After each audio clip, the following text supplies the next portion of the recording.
I'm Briance, founder and CEO of Mia, the #1 platform for discovering unique fashion. We scout the world for the hottest designers, bringing their most standout pieces straight to you on cultmia.com. Welcome to our podcast, Behind the Scenes. Join me as I have a conversation with the leading voices in the industry, giving you front row access to what's trending right now. Hi, Bettina. Hi. Thank you so much for joining us. Of course. Thank you for having me. This is a special one. It is. It is. Bettina is a longtime friend through so many different connections, and it's really fun to have work bring us together. Yeah. Can we say cousin? Cousins. I was going to say we're family, actually. Are we family? Yeah, right? I think so. Through our husbands. Through marriage. Very unexpected English, Latin connection. Yeah. But wonderful. Wonderful. Absolutely wonderful. Yeah. Just to fill everyone in, I wanted to give a little intro, but obviously more interesting to hear from you. Bettina is an amazing stylist and personal shopper. She literally has hundreds of thousands of followers on social. She has been known for having a really natural, creative eye for rare, beautiful pieces that has gained her, I would say, one of the most devoted followings that I've ever come across. And I think she saw a really interesting gap in the market to launch her own personal shopping business. So we'd love to hear from you how the journey has been. How did you get from, I think you started at Threads to having your own. That feels like a lifetime ago. To where you are today. Well, that's very flattering. Thank you. I actually never really thought I would be, in fashion. Was never really something that I thought growing up that I would enjoy or become my passion. But when I moved to London, I kind of fell into this internship at Thread Styling. The story is actually hilarious, but we don't have to go into it because it's quite long. But I started as an intern and quite quickly moved into a personal shopping role. And through that, I had never kind of seen this like a world of fashion and luxury and, half of the brands I didn't even know how to like say when I first started. And hard to believe now. Yeah, hard to believe now. But it was exciting because I worked hard, and I didn't know exactly what I was doing, but I applied that work ethic to this internship and I ended up becoming a personal shopper quite quickly. And there were only 5 people there when I started. So it was, early days at Incredible. Threads. But it gave me an amazing platform to be able to learn this whole new world. And eventually, after 3 years of working there, I decided it was time for me to start my own business, which was, quite scary. So I was 26 years old. Incredible. And had no idea what I was doing. I thought I had learned everything I needed to know, obviously, at that age, and then went on to start it my own, and I made countless mistakes, but that only brought me to where I am now. But yeah. Amazing. And tell us a little bit about what your business looks like today. Yeah, of course. So I have I have 2 sides of the business. So I have a personal styling and concierge company where we assist women around the world with anything fashion related. So we do sourcing, we do styling, we help with weddings, couture gowns, demi couture, from start to finish, whatever, these women are needing in their wardrobes, we can assist with. We also do a bit of reselling. So if there are things that they don't want, we take them from their wardrobe and we give them new homes, which is exciting to kind of see it recirculated as well. It's all encompassing. And I've had that business for quite a while now. And then hand in hand, I work with brands on brand partnerships, collaborating on social media to showcase different collections as an influencer. So they go really well together because not only are we working, showcasing these pieces, but we also have a network of women that also really enjoy seeing, heritage brands, new brands, amazing new retailers as well, where there's pieces that they've never seen before. So yeah. I remember one of the most exciting things when we started talking about Mia way back when was so long ago. I know, 5 years in. Unbelievable. And look at where it is now. It's been very exciting. I'm so proud of you. Thank you. Right back at you. When we were looking for a PR agency, there wasn't a pitch deck that I received that didn't have Bettina on it in terms of like target influencers to work with for Mia. And I was like, well, thankfully I know her. But just a little bit. Yeah. Yeah. But what was really interesting was I feel like you were one of the first to want to work with not just the brands we all know. And I remember you were even giving me recommendations for really cool emerging designers that I had to check out. And I feel like your audience and we have really connected on that ability to kind of mix known and unknown and old and new and really create a really unique fashion perspective. I think that's the exciting thing about fashion. You know, you see the constant things that maybe you see on social that people are pushing or things that are different. It's really hard to find that when you're shopping now. It takes a long time to really find something fun and exciting and new. I feel like everyone looks the same. Not sure why, because it's the opposite of what fashion's meant to be. But when clients come to you, what is your process to really understand how to, I guess, introduce them to the right brands? What does that look like? It depends. It depends on the client's style. It really depends on if the client is wanting to, you know, elevate their style, if they're wanting to just enhance their wardrobe. It really, you know, if they're more conservative or they really like to you know, dress in fun pieces and experiment a bit. So it really just depends on the client. And I think the best thing that we do as a team, we're quite a small team, but with the women that we work with, we really make sure to understand what it is, you know, what their style is. And by doing that, it kind of sets it aside from the rest because we create these looks for them for really special moments in their life. And I think it's really putting yourself in their shoes, thinking of how, you know, they feel comfortable in what they're wearing, but challenging them a bit to try new things. And I think that's where we come in. You know, even myself, you know, I'll go into my wardrobe and I'll just be stuck. You know, I'm like, I do this for a living. Why can I not figure out what to put on today? And I'm like, I need the girls to come in and do it for me because they're amazing. It is funny how we look at our own closets and we're like, I have nothing to wear. Where anyone else will be like, you have a million outfits to wear. But we just need that extra pair of eyes to... You just need an extra pair of eyes. I think because you're seeing it all day, you're like, I don't know what to choose from here. But it's so true. That's where we come in, you know? I talk to my team as well. I'm like, help me, inspire me, give me some ideas. Yeah. And you're a mom of two. Well, mom of two, which is crazy to think of that now. Business owner, a content creator. How do you balance it all? I'm not doing like a good job of it at the moment. I feel like it is just like all everywhere. But I am, you know, only 5.5 months postpartum. So I don't really try to stress about it too much. I try to do what I can in the moments that I can. And, you know, I think the second time around, you feel a little bit more relaxed with it all. And you know that like life just kind of gets back to where it was and you don't put this like pressure on yourself. Whereas the first time around, it was a totally, you know, different ball game. And you don't seem to have stopped. I feel like in peak pregnancy. You know, everybody says this, but nobody sees me in my pajamas half the day. Like, because I haven't been able to change. I'm like, this is what they need to see so that people understand. Like even like last month of pregnancy, I feel like you're at London Fashion Week. Like you give it 110%, which is absolutely amazing. But I can imagine it takes a little bit of a toll eventually. No, I feel like I'll do things if I feel like I can, you know? And I think I've gotten better at putting the things that I want on my plate that I actually want to do and enjoy doing, you know? And if it's too much, I actually enjoy saying no now, where that was a boundary that I didn't have before, you know? And I think it's been great to be able to grow into that. And I think kids help that as well. They help you realize like what is important, what's not, you know, what you want to spend your time doing because you have the most important thing is now being with them. Yeah. So you're so right. I do feel like since I became a mom, I do finally feel like I can very easily say no. Yeah. Whereas before I really didn't feel that way. Oh my God, I had so much FOMO. And I would say, no, I don't. But yes, I did. Yeah. I did. And now I don't feel like I have FOMO really. Yeah. Like, never happier than home with the family. I know.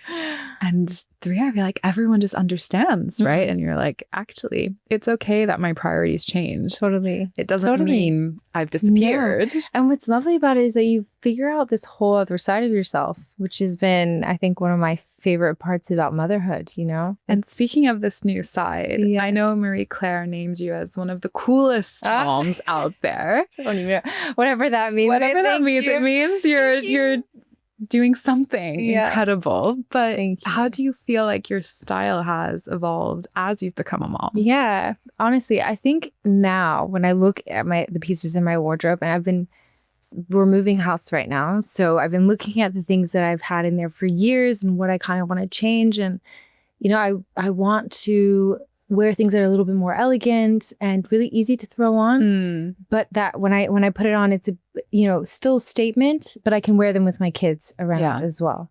We're like in and out of the house, or we have meetings and come home. Like I want something that I can easily be wearing and all day, all situations. Exactly. But still and looking polished. Exactly. Yeah. And I'm still breastfeeding. So I definitely need like something. This jacket is amazing because I perfect. Ready to go. That's what we love to hear. Yeah. Speaking of, I have to say you look fabulous. Thank you. And I know you are wearing Cult Mia. I am. Tell us a little bit about this outfit. Okay, so I had to figure out how to pronounce this, but Laura Taggio. I'm wearing this blazer, but I absolutely love it because it's a bit oversized. And I mean, this is very me kind of piece. But I love that it also has a slight shoulder pad.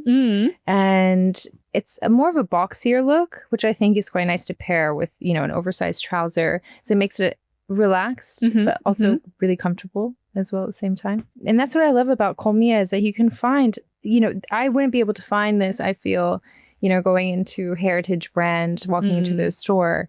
And what's great about Cult Mia is that you can find all these like really incredible, different pieces that aren't the usual thing that you would be able to find just by walking in. I did always feel it didn't matter which platform I went on or which department store. I would look around and I'd find the same brands and the same products. And I didn't feel excited to shop. And I wanted really to bring... have to sift through. You have to sift through to find that like one piece that is going to make you excited to get. And if you did find it, probably someone else would be wearing it at your event because it's a brand that everyone would be looking at. And for me, there's nothing worse than showing up to a wedding wearing the same outfit as someone else. Yeah.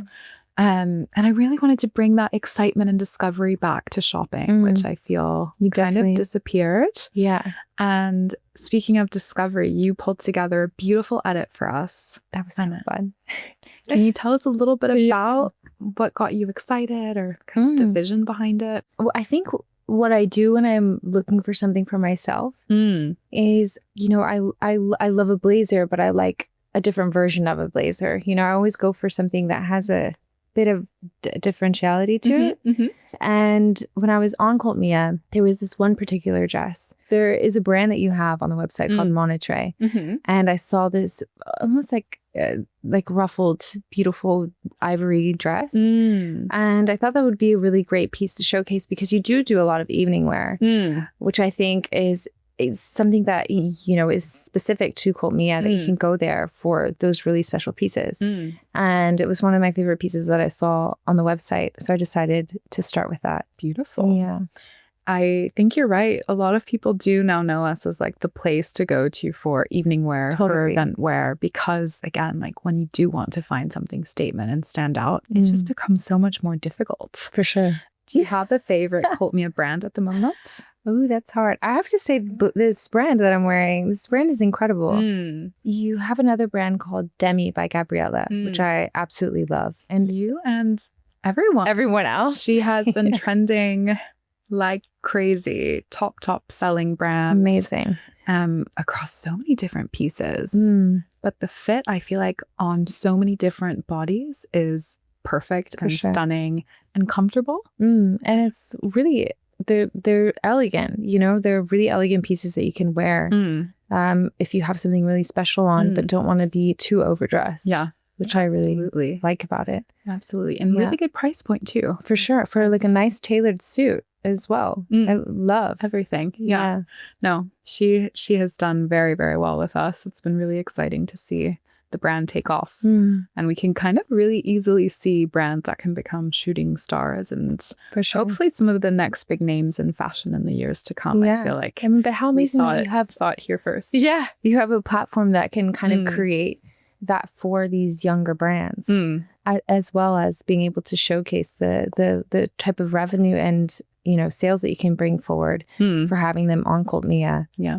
It's amazing. Yeah. It's exciting. All right. So we felt like there was no one better to ask about trend reporting. What's your favorite trend coming up this year? Favorite trend? I'm loving that suits are back in with ties. I mean, I feel like I haven't worn that look in so long, in years, but I love it. I love this kind of like masculinity, you know, on a female body. It's like, you know, kind of like businessy but powerful. I'm loving that look at the moment. And also I would have to say like bohemian is, I feel like that bohemian chic is coming a little bit, you know, back into style. Chloe's collection this last season or that just passed was amazing.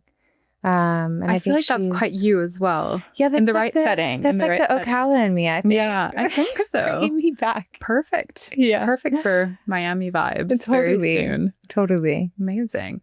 I'll never forget, very, very young, my mom wore an amazing women's tux for an event. I must have been 5.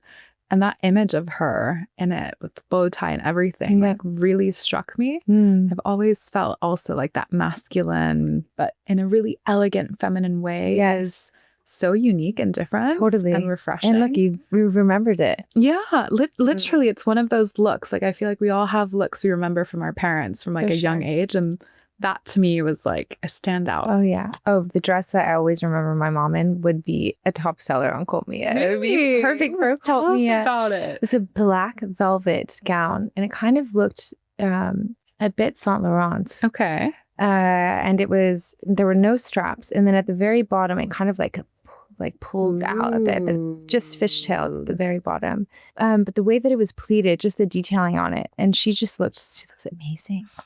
Your mom still looks amazing. She does. She's amazing. She hasn't changed ever. She doesn't change. Yeah. I tell her, I'm like, you're like Benjamin Buttons. You come in and you look younger. What is this? I hope I have those genes. You definitely have those genes. Good genes to have. Incredible.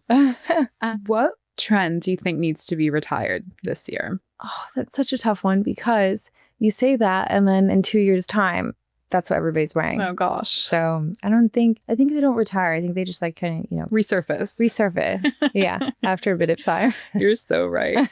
And then we have a little segment that's quite fun called Style, Swoon, or Shun. What would you love to style? I would love to style this Demi by Gabrielle gown that you have. Okay. It's black with beige ruffled bottom. It kind of it's giving Schiaparelli a bit. I know exactly the one you mean. Yes, that dress I would love to style on. And yeah. Perfect. Swoon. I'm swooning over this blazer that you're wearing. It's fun, no? No, this has been asymmetric. I've had my eye on this blazer for some time. And it looks, I think you just definitely sold it to me. So thank you. Well, if I can sell it to you with a pregnancy bump, I feel like I can sell it any day. But you can't even see it. There's nothing there. There's nothing. Like, this is doing something. And then shun.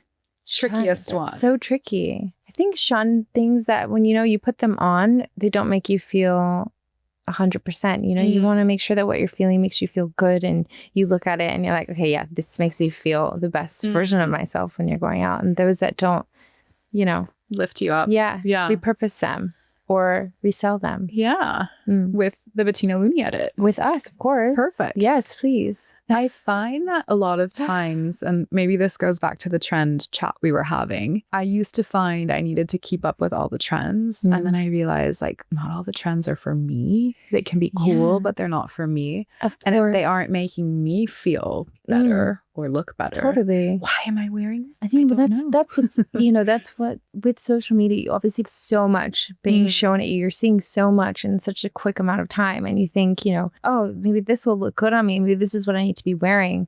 But really, I think the most important thing with style is choosing those pieces that you know your style now. You know the pieces that you love, but working off of those to build out your wardrobe, you know, and not deviating too much from that. Because I feel like when I do personally, I look at it, I'm like, what in the world was I thinking? You know, and I always revert back to the same kind of aesthetic. Is there something that you've worn that you now look at that's maybe been plastered on the internet for eternity that you're like, many things. Why did I do that? So many things. Oh So many. But that's I don't believe that. Oh, I can showcase you a little lookbook if you'd like to see.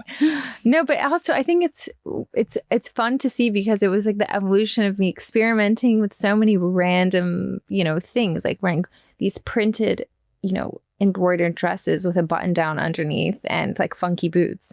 I thought that was the coolest thing 7 years ago. Probably still is. And you're just being extra picky.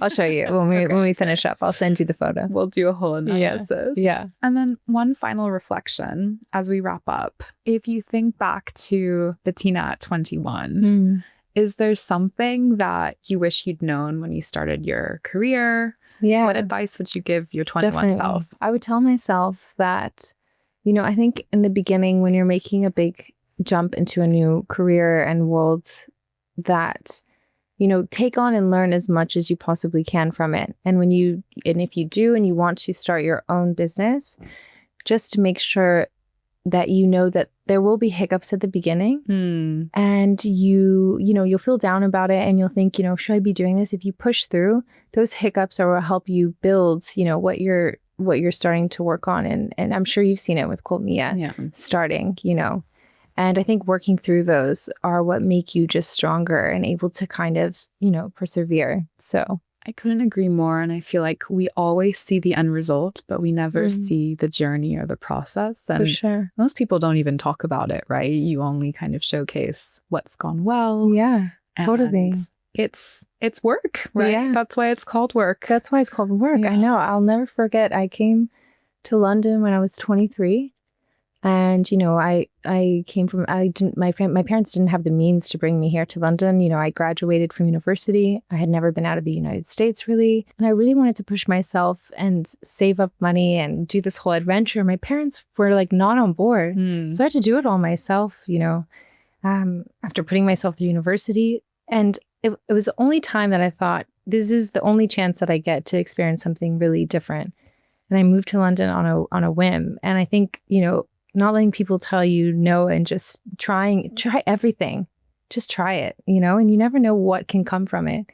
But I feel like you have to expand yourself a bit. Well, you told me at the beginning, and I've told you this many times, but I'm so proud of everything you've achieved. And you're such an example to everyone as a mom, as a business owner, as a thought leader and kind of style inspirer. It makes me cry. Really special. Honestly, it's really special. And you have an incredible, incredible story to share and that we're excited to continue watching because I feel like you're just getting started, although you've done so much already. I know. I feel the same way. I feel like I'm just like, what's next? Yeah.